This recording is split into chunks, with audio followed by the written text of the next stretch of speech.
Hello and welcome to the International News Daily Report. I'm your host, Dennis Donicic. Once again, subscribe to our channel to stay in the loop on all the international affairs occurring today. Now we're going to get into our main story, which I've actually focused on quite a lot, the Tigray War. Now, while I have focused on this issue extensively, looking at both the political aspect of it, the ethnic aspect of it, the humanitarian aspect of it, and the international reactions to the issue, and throughout these reports, I have commented on what's happening to the people. I want to do one report where I only concentrate on the people, the actual humanitarian numbers going on, what could potentially be occurring in Ethiopia, in Tigray and the Amhara regions, and what effect this conflict is having on the Ethiopian diaspora, which at 2 million people is one of the world's largest diaspora groups, and Ethiopia as a country. This conflict is getting worse and worse by the day. Though interestingly enough, while I have been reporting on it at least once or maybe even twice a week sometimes, for the last month, it has not changed.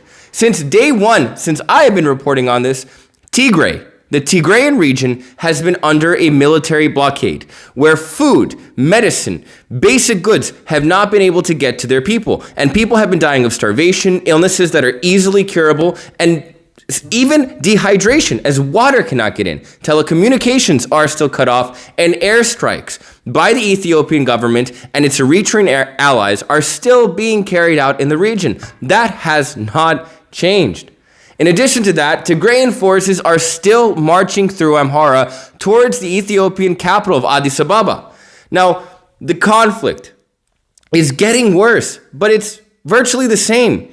Just every single day, things get worse and worse and worse and worse. And more information is actually coming out. Now, the reality is, and this is something everyone has known from the beginning, this was going to be a very ugly conflict. While it did start off as a political one, it did quickly turn into an ethnic one. Now, keep in mind, the Tigray region is a northern region in Ethiopia. The Tigrayan people are a minority. They are only about 6.1% of the Ethiopian population. Despite this, recently they ruled Ethiopia in a 27-year-long government. They were the major political force, the ethnic minority that ruled the country.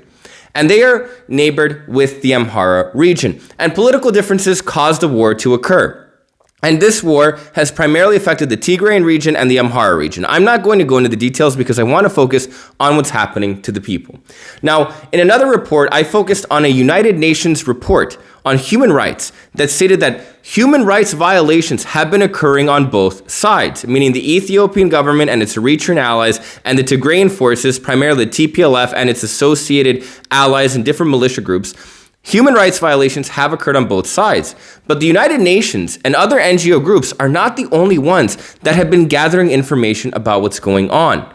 Now, it is very difficult, even after a conflict is over, to gather precise information about war crimes or human rights abuses. They tend to be covered up by the government that won the war, whether it's one side or the other. It's really difficult to fully track things and fully prove things unless things are documented and genocides were occurred or taken out by a force that likes to keep notes on everything, like the Germans did in World War II. Most people are not like that. And 3, it's hard to fully prove these things. They have a lot of political influence on them. So it's difficult even after a crisis, but during one, it's really hard.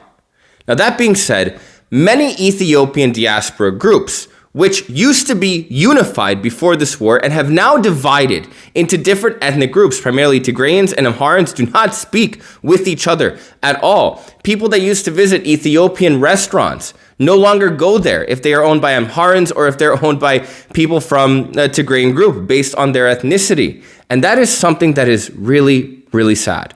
But these diaspora groups have begun to attempt to document how many people have died in the conflict so far. Now, the numbers are really difficult to gain at. Now, most groups from the Tigrayan side have said that civilians, in terms of civilians, about 3,900 people have died, and most Amhara groups have found numbers that say about 1,900 civilians have died. Now, both sides will agree on one thing, that these numbers are only a small fraction of the actual reality of casualties that have occurred during this war on just civilians. In terms of soldiers, it's easier to get numbers because militaries actually admit how many soldiers they're losing and how many casualties they're having.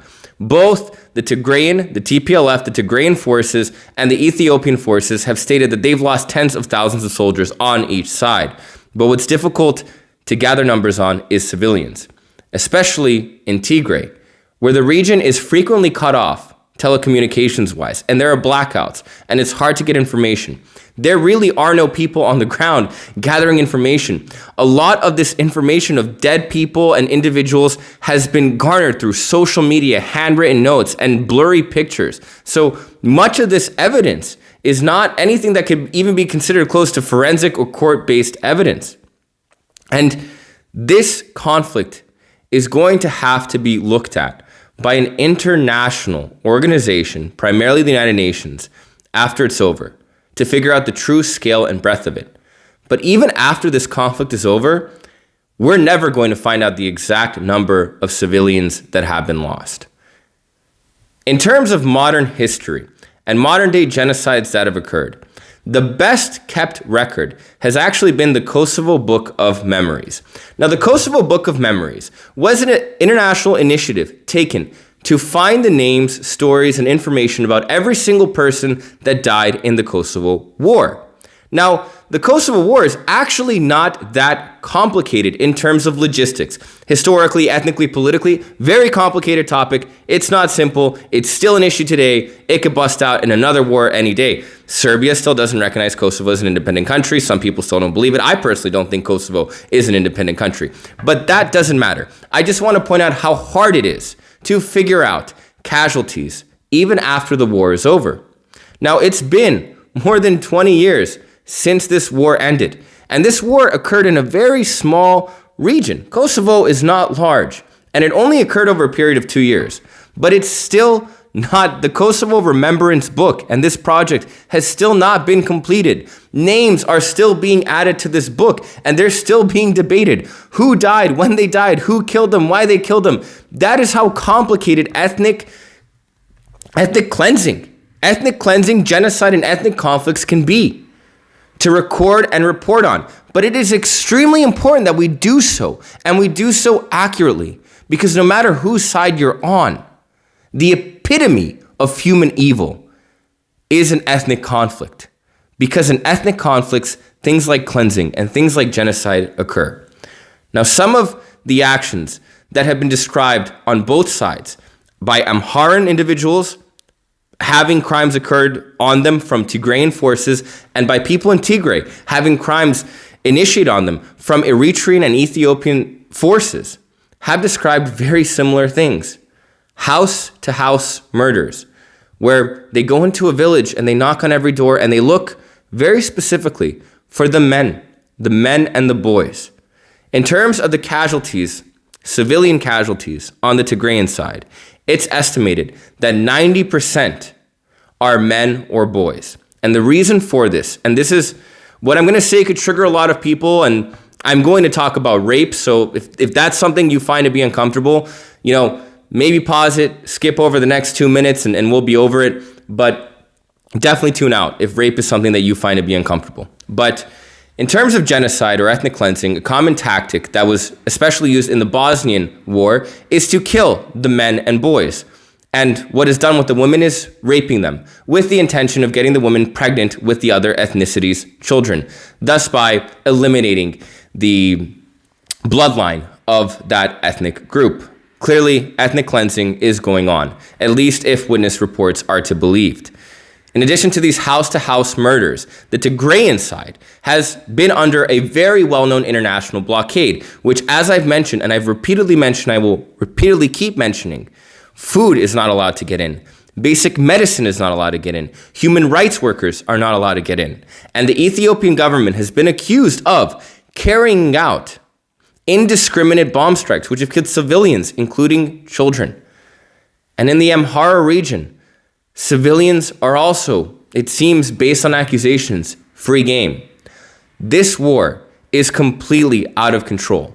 And while right now, in terms of civilian casualties, we can estimate that maybe between 5,000 to 10,000 people have died, the reality is once the dust has settled and once this war is over, and it can be a long time coming, the casualties could be much, much higher. If you look at it mathematically, every village that's entered, if only 10 people are killed, civilians, the casualties would still be in the tens of thousands. And that's only if 10 civilians are killed. And it's probably much higher than that. So the current estimates we have are not accurate. Now, as I've said at the end of every single report, the people are suffering on both sides. The Tigrayan side is being starved out in one of the worst humanitarian and starvation crises on the earth today.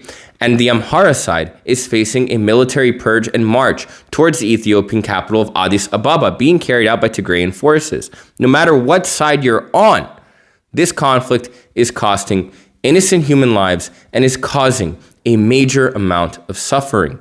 And it's not getting any better. These airstrikes are continuing today, right now as we speak. The Ethiopian government is bombing Tigrayan villages. And as we speak, TPLF forces and their allied militias, known as the United Front, are marching towards Addis Ababa. And this conflict does not seem to have any sign of calming down from rhetoric from one side or the other. Now, the reality is it needs to end. Everyone knows that. But what happens after this conflict ends? Exactly what occurred on both sides has to be completely recorded so this doesn't occur again. Now, who can or who will win this conflict is hard to predict.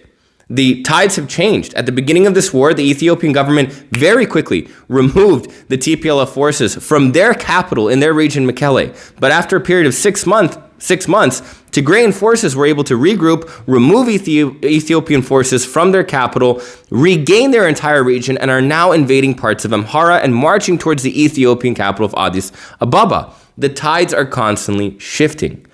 But the reality that exists today is that ethnically, not too long ago, this war has only lasted for about a year. So less than a year and a half ago, Tigrayans, Amharans, Oromos, other ethnic groups had no problem coexisting and living together in Ethiopia. Sure, there were tensions, but people coexisted. And even between the Tigrayans and Amharans, people intermarried. They lived a normal life.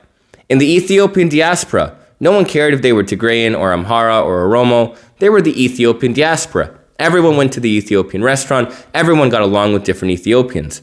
Today, no one knows if that's going to be possible anymore. The ethnic lines that have been drawn and the humanitarian rights that have been violated, the families that have been killed, the people that have been lost, no one can tell if that's going to be forgivable. This conflict, no matter how it ends, has completely divided Ethiopia. And now, as the Ethiopian government has stated, this is an existential war. And what's at question is the existence of Ethiopia as a country in general. And if Ethiopia falls apart, that would actually be pretty sad. As a nation and as a people, as a groupation of people, they have a 3,000-year-long history. And they are one of only 2 countries in the history of all of Africa to not be colonized. A major historical nation could be lost because of this conflict. And what has definitely been lost have been countless lives. Comment what you think. Comment how you think this conflict can end. Comment what you think the international community can do. And let me know how you feel that after this conflict is finally over, the numbers of the dead and the atrocities that were committed can properly be recorded. Thanks for tuning in. I'll see you next time.